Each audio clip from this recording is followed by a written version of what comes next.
make sure you know what you're doing when it comes to you shopping. Make sure that you're not gonna sit up here and spend $50 on a shirt that you think is cute for the moment, and then you literally wear it like one time and then it's just lost in your closet somewhere. Don't do that. Hey guys, Diamond here. Welcome back to my channel. So today I wanted to jump on here and basically give my tips and tricks on how I shop and how I tend to stretch my money and all that good stuff. So yeah, before I get into this video, please don't forget to like, comment, and subscribe to your girl down below. Helps a lot, and I'm pretty sure I made y'all smile at least once in like the first minute of this video. So y'all need some more positivity in your lives. So I am that person. When you see my face pop up on your timeline, you're going to smile. Yes. So yeah, do that. So when it comes to shopping, obviously a lot of females, I don't know one female that doesn't like shopping, for real, but obviously not all of us have, you know, $300, $400, $500, $600 a month to always go out and shop. But when you do have the money set aside to go shopping, please use at least one of these tips that I'm about to share in this video with you guys to help make your lives a whole lot easier and less stressful. Tip number one, which I feel as though is also kind of an obvious one, know what you want. Have a general idea of what you want, whether it's you literally shopping for a particular outfit for an event or something like that, or when it comes to you wanting to buy like $100, $200 worth of clothes because it's summer going into fall or winter going into summer. Like, don't sit up here and walk up in a store and literally be looking around at everything and have no idea what you want, because on top of that, if you do that as well, you're literally either gonna settle and keep just grabbing stuff without even giving it a second thought, and then you'll literally get home with a whole crap ton of clothes and be like, yo, this isn't cute, I don't like this, I don't like that, blase blase. So definitely walk up in there knowing not exactly what you're looking for, but at least a general idea, so it really helps narrow down your search. And then on top of that, you're only gonna buy stuff you really want, and you're not gonna waste your time or your money. So one of the ways that I typically tend to do this as well, me personally, I know what my fashion is, I know what outfits I like, but I feel like a really good tool for me as well is whenever I go on Pinterest. Now, I've been an active user on Pinterest, I would say, for about 5 or 6 years now, and I love going on there to get outfit ideas, you know, hair ideas, makeup ideas. So typically if I know that I'm shopping for an outfit for an event, or I'm planning on buying in bulk when the seasons change for whatever reason, I like to either go on my personal fashion board on Pinterest and kind of look through the outfits that I picked out here and there throughout the weeks, months, etc. Or I like to go on other people's fashion boards that I'm following and to kind of get, you know, like a different point of view, or like different styles that I would have never thought of, and be like, oh snap, that would be cute. So once you look at those outfits and once you kind of have a general idea of what you like, it's a lot easier for you to actually go out and either find those items or find items like those that are similar and that you're still going to be very happy with. Tip number 3, strongly take into an account of whatever item that you decide to buy. Think to yourself, when am I ever going to wear this item? What other items that I currently either have in my closet or do I have in my hand right now that I'm going to buy that is going to match this item? Because you do not want to sit up here and buy a pair of shoes or a dress or a shirt that you can only see yourself pairing with one outfit, because what's going to end up happening is you're rarely going to wear that shirt. You're probably going to wear it like 1 or 2 times and then toss it in your closet somewhere, and then you're going to start complaining like, oh my gosh, why don't I have anything to wear? So definitely take that into account as well. Take into account things that you can dress up and also dress down to kind of switch up your look. You can literally have the same exact white t-shirt and style it multiple different ways, either dress it up or dress it down. So make sure you find pieces as well that are unique to you, but also don't just pick every single thing that you literally can't match with anything else in your closet, because then you're just going to end up getting frustrated. Alright, so tip number 4 or 5 or whatever tip this is. I literally lost track already. That's not good, but whatever. Definitely, like, say for example, if you are shopping in real life and you're physically going to a store, don't be lazy and not try stuff on.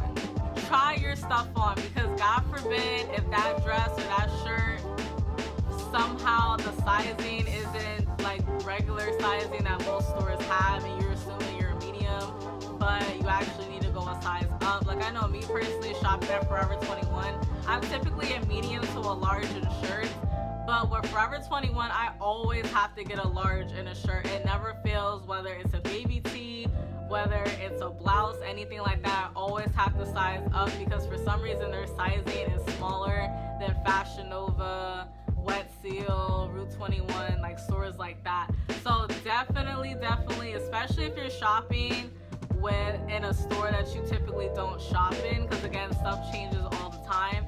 Make sure you try the items on before you actually buy them, because God forbid the items don't fit. You're gonna be annoyed that you either have to go all the way back to the store to return it and exchange it, and they might not even have the outfit or the top, pants, whatever in your size anymore, because you decided, hey, I think I'm this size, I'm pretty sure I'm this size, let me go home and it's gonna fit. Especially if you have that particular clothing item in mind when you go out, then you're gonna end up being pissed because last minute that item's either too loose or too tight and you can't wear it. And kind of like a bonus tip when it comes to that, I feel like this is pretty obvious, but for those of you that don't know, when you go shopping, like if you're going to malls, you know, outlets, whatever, don't sit up here and try to wear a cute, like a tight pair of jeans with some complicated shoes that takes you a little bit to take on and off. Like, say if it's during the summertime and you got like those wrap up gladiator sandals,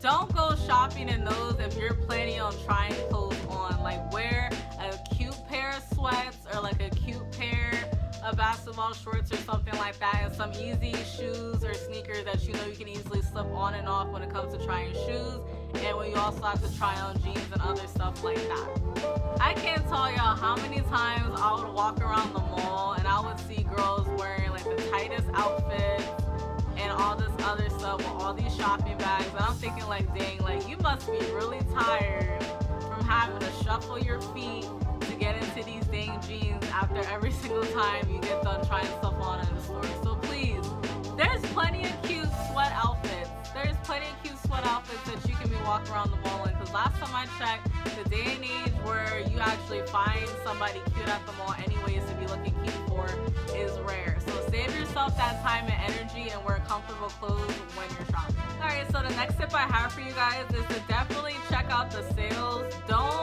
If you see, obviously if a store has a sale, it's going to be plastered right front and center for you to be able to see 9 times out of 10. So say if you happen to pass a store that you usually don't shop in, just walk up in there anywhere. They're advertising buy one get one free or buy one get one half off or anything like that. At least look.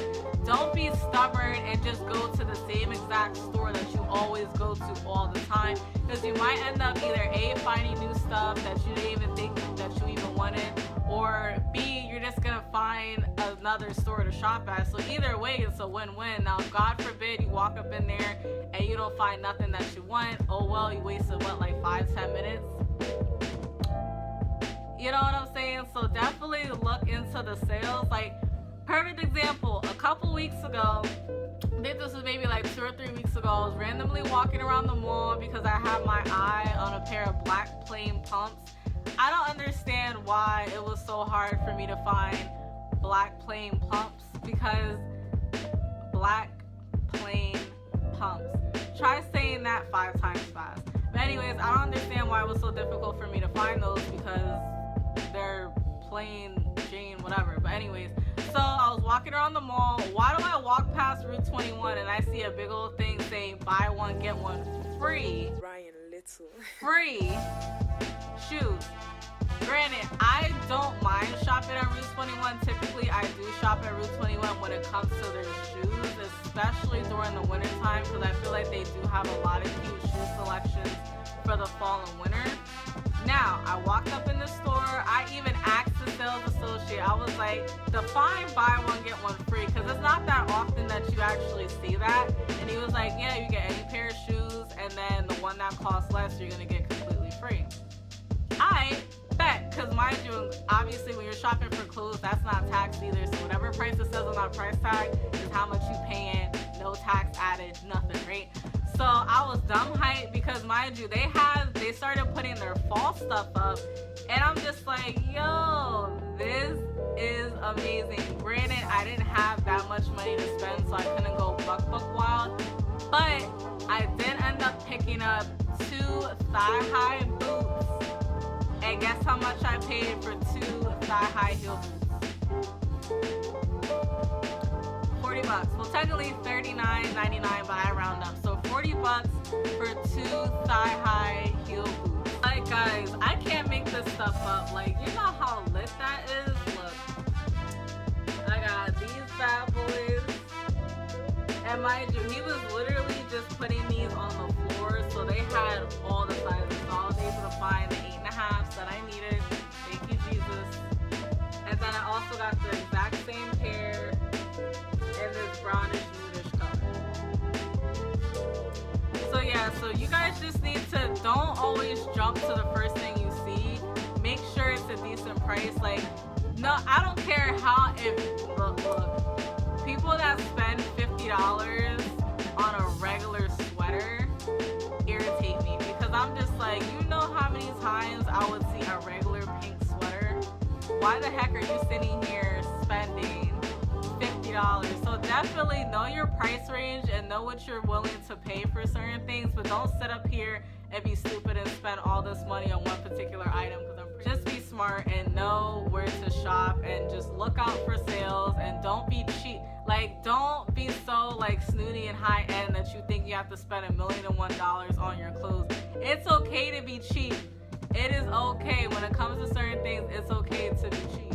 Alright guys, so those are some of my tips and tricks on how to shop. Now, this video did go a bit longer than I intended it to, but that's basically with all my videos. Oh well, I just like to talk a lot. But anyways, I hope you guys enjoyed this video. Please don't forget to like, comment, and subscribe to your girl down below. Helps a lot. And yeah, I hope you guys, got some tips from this and actually apply it to your everyday life when it comes to shopping. Hopefully I made y'all laugh or at least smile, something. But yeah, have a good one.